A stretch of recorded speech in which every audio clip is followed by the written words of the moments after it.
Hello दोस्तों, स्वागत है आप सभी को राजेश स्टडी में। आज हम लोग बायोलॉजी का 5वां अध्याय देखेंगे, जो कि मेरा है नियंत्रण और समन्वय। तो इस चैप्टर से रिलेटेड जो भी अभी तक क्वेश्चन पूछा गया है और एनसीईआरटी रिलेटेड क्वेश्चन है और जिसका ज़्यादा आने का चांसेस है, सारे क्वेश्चन हम इस टॉपिक का डिस्कस करने वाले हैं। तो इस टॉपिक से भी लगभग आपको 1 से 2 मार्क का 2 ऑब्जेक्टिव आपसे पूछ ही लिया जाता है, 1 या 2 ऑब्जेक्टिव, जो कि पिछले वाले लेक्चर में हमने बताए थे, उससे दिखाए हुए थे कि 2020 में आपको मतलब टोटल 4 क्वेश्चन पूछा गया था, दोनों पारी मिला के मतलब 2-2 क्वेश्चन पूछा गया था। तो इससे भी आपको 1 या 2 क्वेश्चन पूछे जाते हैं। तो चलिए डिस्कस करते हैं, देखते हैं मेरा ऑब्जेक्टिव की तरफ बढ़ते हैं। पहला ऑब्जेक्टिव मेरा क्या कर रहा है। यदि आप चैनल पर नए हो तो सब्सक्राइब जरूर करिएगा और अपने दोस्तों में भी और जो भी ग्रुप हो उसमें भी शेयर कर दीजिए, ताकि हमें भी मोटिवेशन मिले। सब्सक्राइब करेगा तो थोड़ा मुझे भी मोटिवेशन मिलेगा। तो चलिए देखते हैं अपना फर्स्ट क्वेश्चन, हम अपना देखते हैं क्या कर रहा है कि हाइड्रा में क्या पाया जाता है। हाइड्रा में क्या पाया जाता है। मस्त मतलब ये थोड़ा सा हमको लगता है इसमें प्रिंटिंग में मिस्टेक हुआ। हाइड्रा कहाँ पाया जाता है, यहाँ पे थोड़ा सा प्रिंटिंग मिस्टेक हुआ है टाइपिंग में, कि हाइड्रा मतलब कहाँ पाया जाता है। मस्तिष्क में, तंत्रिका में, मुख में या स्पर्शक में। तो हाइड्रा कहाँ पाया जाता है, मस्तिष्क में। तो इसका करेक्ट आंसर क्या हो जाएगा, ऑप्शन नंबर ए, जो कि 2020 में आपका पूछा गया है।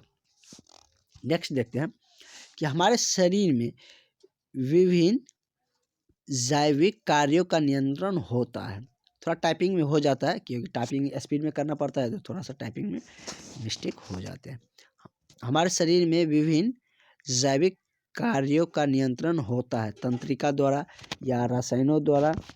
या नेक्स्ट ऑप्शन देखते हैं, तंत्रिका एवं रसायन दोनों के द्वारा या इनमें से कोई नहीं। तो इसका करेक्ट क्या हो जाएगा, ये दोनों के द्वारा, तंत्रिका के द्वारा भी और रसायन के द्वारा भी हमारे शरीर में विभिन्न जैविक कार्यों का नियंत्रण किया जाता है।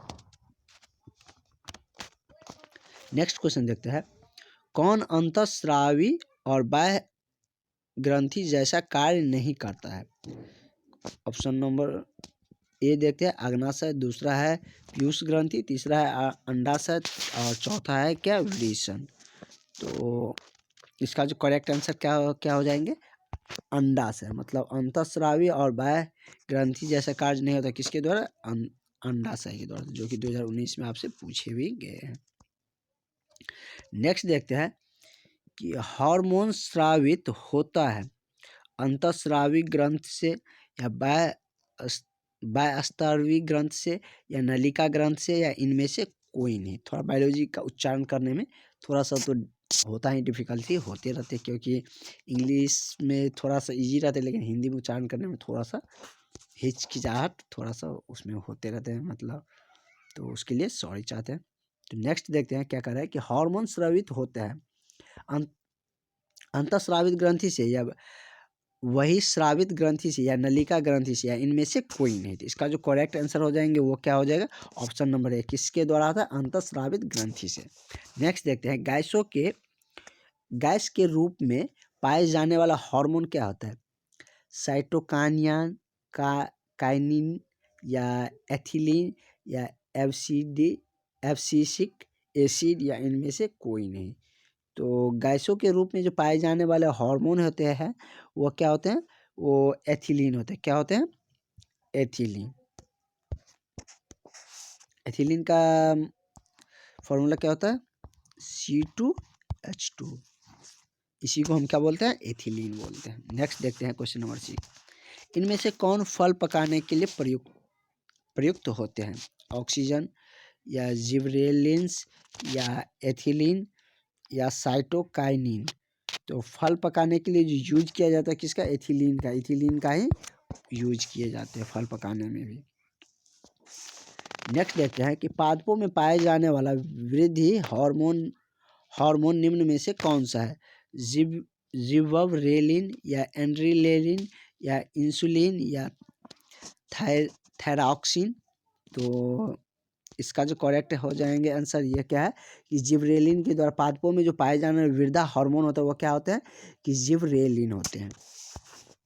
नेक्स्ट देखते हैं कि एस्ट्रोजन स्रावित होते हैं वृषण में, अंडाशय में या थायराइड के द्वारा या लैंगर हैंस या द्विकाकियों के द्वारा। तो एस्ट्रोजन जो स्रावित होते हैं वो कहाँ होते हैं? तो वो अंडाशय के द्वारा होता है। किसके द्वारा? अंडाशय के द्वारा। नेक्स्ट क्वेश्चन देखते हैं कि पौधों में कौन सा अंग गुरुत्वानुवर्तन को दर्शाता है? जड़, तना, पतिया मतलब क्या?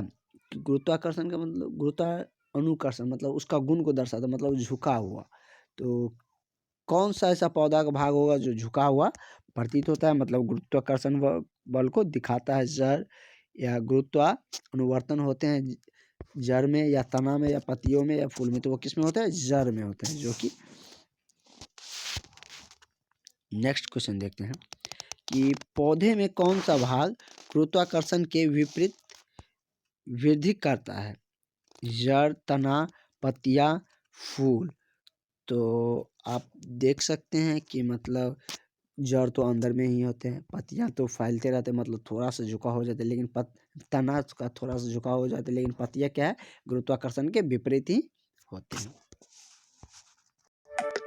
नेक्स्ट देखते हैं कि एंड्रोजन है। तो एंड्रोजन क्या है? तो वो क्या है कि नरलिंग हार्मोन है। क्या है? नरलिंग मतलब यानी कि मैन का एक लिंग का हार्मोन होता है। तो इसका करेक्ट आंसर क्या हो जाएंगे? ऑप्शन नंबर ए हो जाएंगे। नेक्स्ट देखते हैं कि कौन सा पादप हार्मोन पत्तियों के मुरझाने के लिए उत्तरदायित्व होता है? कौन सा पादप हार्मोन पत्तियों के मुरझाने के लिए उत्तरदायित्व होता है? ऑक्सीजन या साइटोकाइनिन या एब्सिसिक अम्ल या जिबेरेलिन। तो इसका जो करेक्ट आंसर हो जाएगा वो क्या है? एब्सिसिक अम्ल के द्वारा यह पत्तियां क्या होता है? मुरझाने का उत्तरदायित्व होते हैं। नेक्स्ट क्वेश्चन देखते हैं, इनमें से कौन बुद्धि और चतुराई का केंद्र है? मेडुला या सेरिब्रम या सेरिबेलम या कॉपर कैलोसम? तो इसका जो करेक्ट आंसर हो जाएगा हमारा वो क्या हो जाएगा? तो सेरिब्रम जो क्या होता है कि बुद्धि और चतुराई का केंद्र माना जाता है। सेरिब्रम का आप नाम बहुत बार सुने भी होंगे, कहीं टीवी प्रचार वगैरह में भी बहुत बार इसका सेरिब्रम का प्रचार करता है। उसके बाद हम देखते हैं निम्नलिखित में से मस्तिष्क में विभिन्न सूचनाएं किस रूप में संचित होता है? उद्दीपन के द्वारा या संवेदना के द्वारा, चेतना के द्वारा या आवेग के द्वारा? तो मस्तिष्क में विभिन्न सूचनाएं जो संचित होते हैं वो किसके द्वारा होते हैं? तो वो उद्दीपन के द्वारा होते हैं। किसके द्वारा? उद्दीपन के द्वारा। एड्रीनलिन हार्मोन स्रावित होता है थाइमस ग्रंथि से या पीयूष ग्रंथि से? तो इधर है इसका कितना नंबर ऑप्शन? 15 है, तो इसका शायद और ऑप्शन ऊपर होंगे। तो इसका तो करेक्ट आंसर जो हो जाएगा वो बी है, बी होंगे कि क्या है कि पीयूष ग्रंथि के द्वारा ही एड्रेनलिन हार्मोन का स्रावित होता है। ऐसे ऑप्शन आपको चारों दिखा भी देते हैं क्योंकि यही 4 ऑप्शन आपसे रहने वाले हैं यदि पूछा जाएगा। नेक्स्ट देखते हैं कि एब्सिसिक एसिड किस तरह का रासायन होता है? ऑक्सीजन की तरह या जिबरेलिन्स की तरह या साइटोकाइनिन की तरह या वृद्धरोधक की तरह? तो ये एब्सिसिक एसिड जो रसायन होते हैं वो कैसा होता है? वृद्धरोधक होता है। क्या होता है? वृद्धरोधक होता है। ये पहले भी देख चुके हैं। जिबरेलिन है, तो जिबरेलिन ये भी हम शायद देखे थे। तो जिबरेलिन क्या है? हार्मोन है एक तरह से। क्या होता है? जिबरेलिन हार्मोन होते हैं। नेक्स्ट देखते हैं, नेक्स्ट 18 नंबर क्वेश्चन कि कह रहा है कि कौन सा हार्मोन पत्तियों को मुरझाने एवं विलगन में सहायता होती है? ये तो उस पीछे वाले क्वेश्चन से ही मिलता जुलता क्वेश्चन है। तो वह किसके द्वारा होते हैं? तो एब्सिसिक एसिड के द्वारा ही होते हैं। नेक्स्ट है कि मस्तिष्क उत्तरदायित्व है सोचने के लिए, हृदय संपादन के लिए या शारीरिक संतुलन के लिए, या इनमें से सभी। तो मस्तिष्क उत्तरदायित्व है इनमें से सभी कार्यों के लिए। नेक्स्ट देखते हैं, पादप हार्मोन का उदाहरण है, जो कि 2016 में पूछा भी गया है। तो पादप किस हार्मोन का उदाहरण है? तो वो हार्मोन उदाहरण किसके? ऑक्सीजन।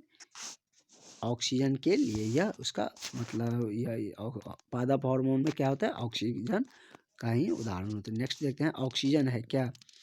तो एक है, फर्स्ट ऑप्शन है मेरा एक हार्मोन, दूसरा है वसा या एंजाइम या कार्बोहाइड्रेट। तो एक क्या है? हार्मोन ही है।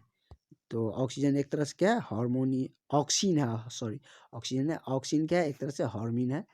और पादप, यहीं पे इसी क्वेश्चन से इसका भी क्लियरिफिकेशन था कि पादप हार्मोन उदाहरण है किसका? तो ऑक्सीन का उदाहरण है। और यहाँ पे लिखा है कि ऑक्सीन क्या है? तो ऑक्सीन क्या है? हार्मोन है। तो एक तरह पादप का हार्मोन है, एक तरह का क्या है? हार्मोन है। दोनों क्वेश्चन आपका है, दोनों क्वेश्चन मतलब 2016 में पूछा गया, एक पारी में पूछा गया, एक दूसरे पारी में आपसे पूछे गए हैं। तो आप देख ही सकते हैं कि मतलब प्रत्येक बार क्वेश्चन आपसे पूछ ही लिए जाते हैं। तो चलिए आज के लिए इतना ही। नेक्स्ट मिलते हैं हम नेक्स्ट छठा अध्याय के साथ, और उससे रिलेटेड जो भी क्वेश्चन है वो सारे हम उस टॉपिक में डिस्कस करेंगे। यदि आप चैनल पे नए हो तो सब्सक्राइब जरूर करिएगा।